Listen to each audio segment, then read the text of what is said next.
আসসালামু আলাইকুম everyone, welcome to তেদুপাই রান্নাঘর। আমি আজকে আপনাদেরকে সুন্দর একটা রেসিপি দেখাবো, যেটা হচ্ছে সামুদ্রিক টাকি মাছ। দেখতে তেলাপিয়ার মতো। এই মাছটা খুবই সুস্বাদু, আপনারা খেয়ে দেখতে পারেন বিশ্বাস না হলে। অনেক টেস্ট লাগে মশলা দিয়ে রান্না করলে, মাংসর টেস্ট আসে এই মাছের মধ্যে। তো আমি আজকে 3 পিস মাছ রান্না করব।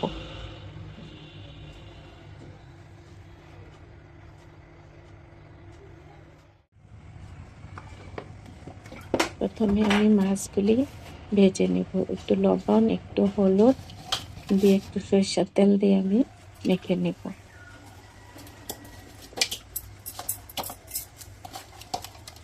ঠিক এভাবে মাখতে হবে, কারণ মাছের যে কাটা অংশটা ওটাতে একটু একটু করে এভাবে দিয়ে দিবেন। মাছটা ভাজলে একদম ফালি ফালি হয়ে থাকবে, দেখতে অনেকটা সুন্দর লাগবে, মশলা ডুববে, খেতেও ভালো লাগবে। যে জিনিস দেখতে সুন্দর, এটা খেতেও সুন্দর। আর মশলা মাখা হয়ে গেলে এখন আমি ভেজে নেব।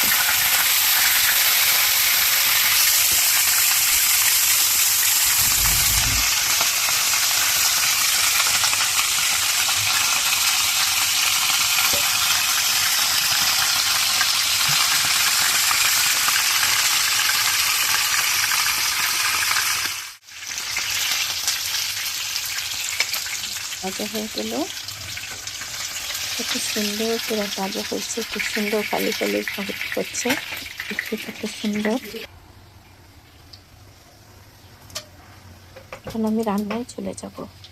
3 পিস এলাচ, 2 টুকরা দারচিনি, তেজপাতা, এখানে ময়ূরী জিরা, যেটা মিষ্টি জিরা বলে, একটু দিয়ে দিলাম ফ্লেভারের জন্য। একটু ভেজে নেব। এখন আমি পেঁয়াজ কুচি দিয়ে দেবো।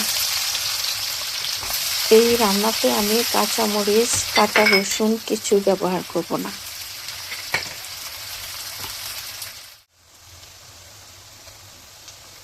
আমি একটু আদা বাটা দিয়ে দিলাম,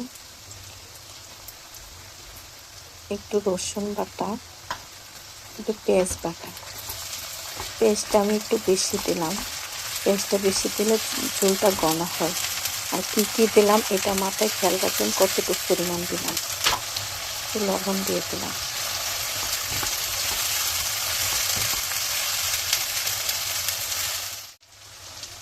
পেস্ট করা শুকনো মরিচ দিয়ে দিলাম। এখানে মরিচটা একটু বেশি দিলাম, এই রান্নাটাতে ঝাল হবে, ঝাল না হলে টেস্টটা আসবে না। হলুদ গুঁড়া দিয়ে দিলাম, ধনিয়া গুঁড়া দিয়ে দিলাম। একটু নেড়েচেড়ে আমি পানি দিয়ে দিলাম। আমি কতটুক মশলা, কি কি রসুন আদা বাটা দিলাম, পরিমাণটা মাথায় খেয়াল রাখবেন, রান্না এদিক সেদিক হবে না। এখন আমি একটু নেড়েচেড়ে দেখলাম আমার মশলাটা কষানো হয়ে গেলে, একটু জিরা গুঁড়ো দিয়ে দিলাম। এটা একটু নেড়েচেড়ে কষিয়ে ভাজা মাছগুলি দিয়ে দিব।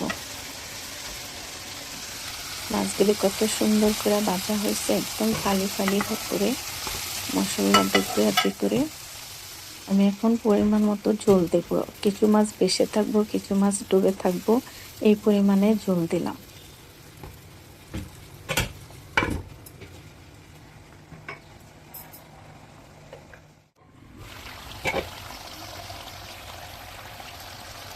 আমি এখন কাঁচামরিচ, লাল কাঁচামরিচ, রসুন এগুলি একটু দিয়ে দিলাম। আর একটু গরম মশলা আমি হাত দিয়ে ছিটিয়ে ছিটিয়ে দিলাম মিশার জন্য। এই মশলাটাই মাংসের টেস্ট আসে।